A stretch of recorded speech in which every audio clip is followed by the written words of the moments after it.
Janine Gutierrez at Judy Santa Maria, plastikan moments sa Lavender Fields.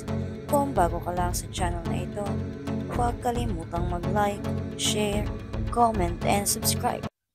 Tsak na nakita namin ang cliche ngunit kapanapanabik na tropa sa maraming pelikula at serye. Isa sa mga ito ay nasa sikat na seryeng Lavender Fields. Sa nakalalipas na mga linggo, masigasig naming sinundan ang pagkakaibigang nabuo sa pagitan ng mga pangunahing tauhan tong sina Lavender Fields at Iris na alam nating lahat na hindi tunay at para lang sa palabas. As we put in Tagalog, tamang plastikan lang.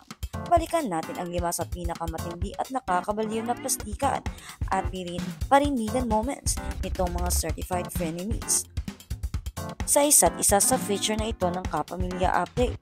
As we all know, nagsimula ang agawan ng dalawang babae nang malaman nila ang pagkakaroon ng isa't isa sa buhay ng lalaking parehong minamahal, si Tyron or Jericho Rosales sa totoong buhay. Si Iris ang problemadong ngunit madamdamin na litihimosong asawa, habang si Lavender ay dating hindi nakakalimutang ibang babae, si Jasmine Flores, na nagsimulang maging miserable ang buhay nang matuklasan ng mga Buenavides ang mga krimen ni Tyron. Bukod sa pagkawala ng kanyang ina at anak, pinahirapan din siya at muntik nang mapatay ng makapangyarihang pamilya. Nagdulot ito ng galit sa dating dalisay na puso ni Lavender nang magplano siya ng personal na paghihiganti laban sa kanila, partikular na laban kay Iris sa tulong ng kanyang bagong kakampi, si Aster Fields or Marcel Soriano. Sinimulan nila ni Aster ang kanilang ingranding ligaw na plano sa pamamagitan ng paglapit sa Buenavides, kung saan sinubukan ni Lavender na makuha ang tiwala ni Iris sa pamamagitan ng patuloy na paghahanga sa kanya.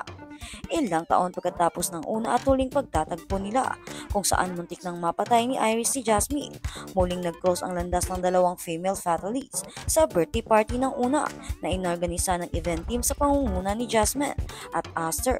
Matatanda ang nagawa ni Lavender na saluhin ang gig sa pamamagitan ng pakikipagkaibigan sa mga amigas ni Iris at pagsira sa kanilang koneksyon sa event coordinator na orihinal nilang kinuha.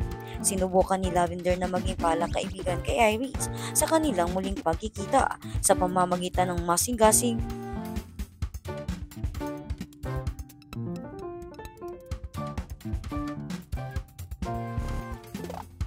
pati sa kanya at pagsisimula ng isang pakikipagkamay. Ngunit tinanggihan lamang siya at napahiya sa kanya sa harap ng iba pang mga dumalo. Sinundan ito ng mas maraming pagpupulong at isang pagkakataon. Ipinarating ni Iris kay Lavender na parang pamilyar ito sa kanya. Ngunit agad itong binawi ni Lavender sa pamamagitan ng pagsabi kay Iris na mapagkakamalan niya lang itong iba at kunwari hindi niya maaalala na nabangga siya noon. Nang malaman ni Iris ang paghihirap Iris sa pagbubuntis sa pamamagitan ng pagiging ng kanyang madaldal na kaibigan na si Petonia, gumawa si Lavender ng isang hindi na katulad ng sa kanya upang higit na makuha ang kanyang tiwala.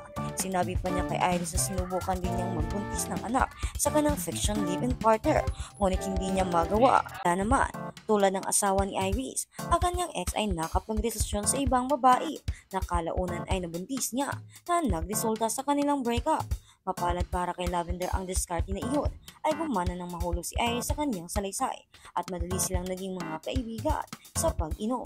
Habang nag-uusap tungkol sa dati nilang partner, nalaman ni Lavender na nilustay lamang ni Tyron ang napakalaking halaga ng pera na ibinigay nito sa kanya. Ilang taon na ang nakakaraan mula sa kumpanya ng Buenavides. Bukod dito, matatam din ang paniniwala ni Iris na ibinibigay niya ang lahat ng pera sa kanyang may bahay at mayroon siyang anak sa kanya, ngunit wala itong ideya kung nasaan ang bata sa mga nakaraang taon. Ang isa pang mahalagang bagay na natuklasan ni Lavender sa kanilang pag-uusap ay ang plano ni Iris na paganti sa ginang na nangangahulugan ng pagpatay sa kanya kahit ano pa ang mangyari. Nang tanongin ni Iris kung hindi ba sumagi sa isip niya na gawin din ito laban sa mistress ng dati niyang live-in partner, pumayag na lang si Lavender.